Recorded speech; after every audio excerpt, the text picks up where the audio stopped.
صحافی بھائیوں، دوستوں، سب سے پہلے میں آپ کا شکریہ ادا کروں گا کہ آپ نے حیدرآباد کے تاریخی پریس کلب میں مجھے عزت بخشی کہ میں آپ سے مخاطب ہو سکوں۔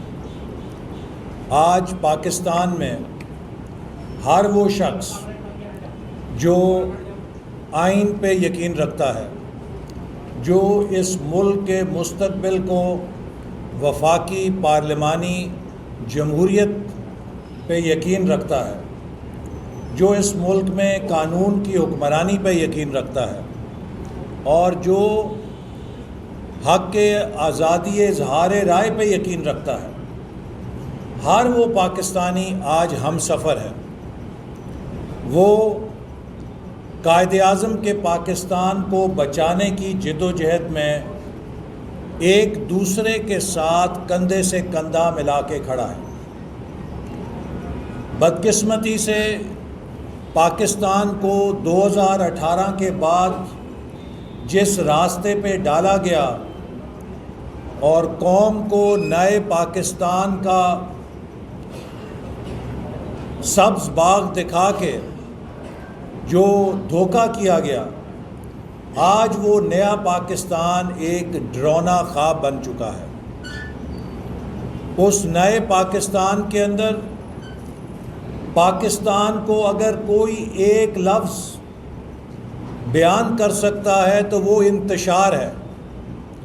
آج پاکستان معاشی انتشار کا شکار ہے، آج پاکستان سیاسی انتشار کا شکار ہے، آج پاکستان سماجی انتشار کا شکار ہے، آج پاکستان فکری انتشار کا شکار ہے اور آج پاکستان سفارتی انتشار کا شکار ہے۔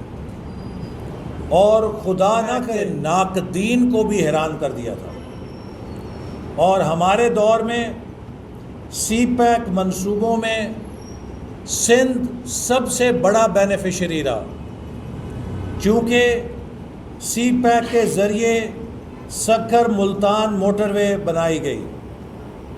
اسی طرح سی پیک کے ذریعے وہ کوئلے کا ذخیرہ جو اللہ تعالیٰ نے سندھ کے تھر کی زمین میں ہمیں تحفے میں دیا تھا اور 70 سال سے وہ دفن پڑا تھا، یہاں پر وفاق میں بڑی بڑی حکومتیں آئیں، وہ حکومتیں بھی آئیں جو سندھ سے نمائندگی کا حق رکھتی تھیں، لیکن وہ تھر کے کوئلے کو کوئی کارآمد نہیں بنا سکا۔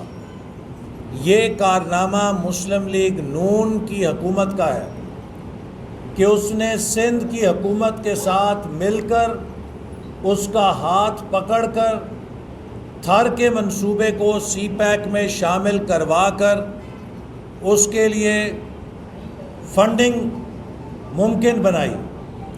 اربوں ڈالر کی فنڈنگ تھر کے لیے سی پیک سے نکالی گئی، جس کے نتیجے میں آج تھر میں کوئلے کی کان بن چکی ہے اور اربوں ڈالر کے توانائی کے منصوبے وہاں لگ رہے ہیں، جس سے تھر کے اندر ایک انقلاب کی بنیاد رکھی جا چکی ہے۔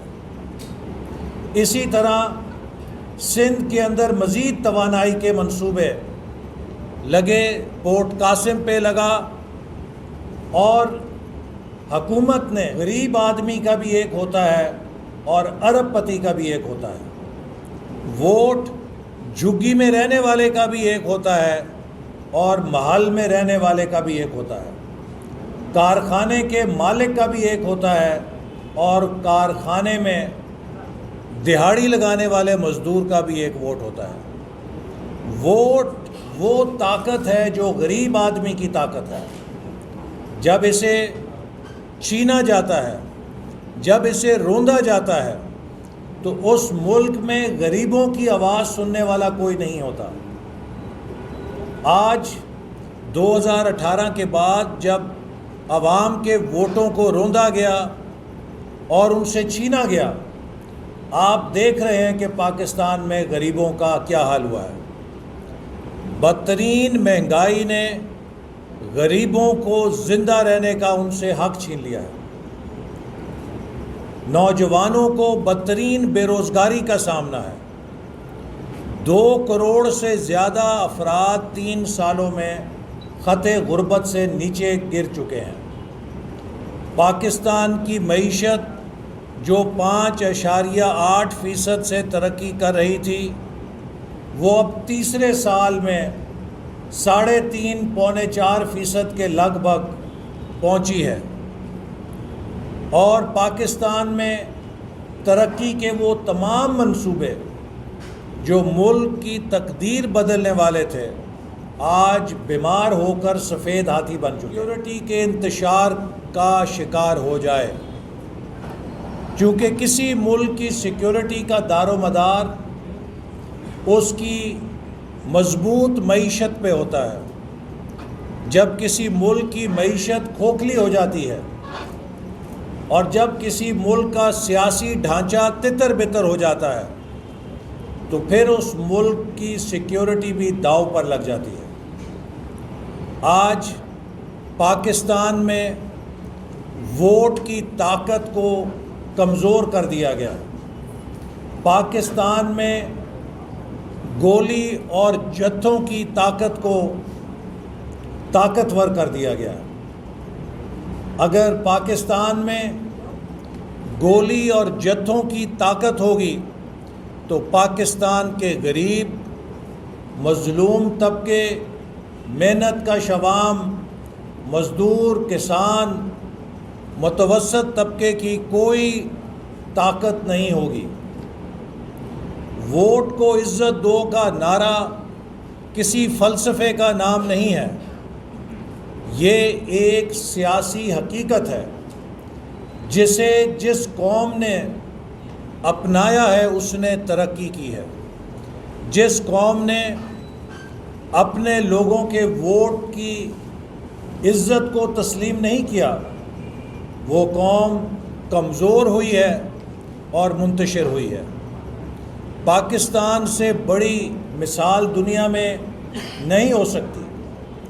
1970 کے انتخاب میں ہم نے مشرقی پاکستان کے ووٹ کی عزت کو تسلیم نہیں کیا۔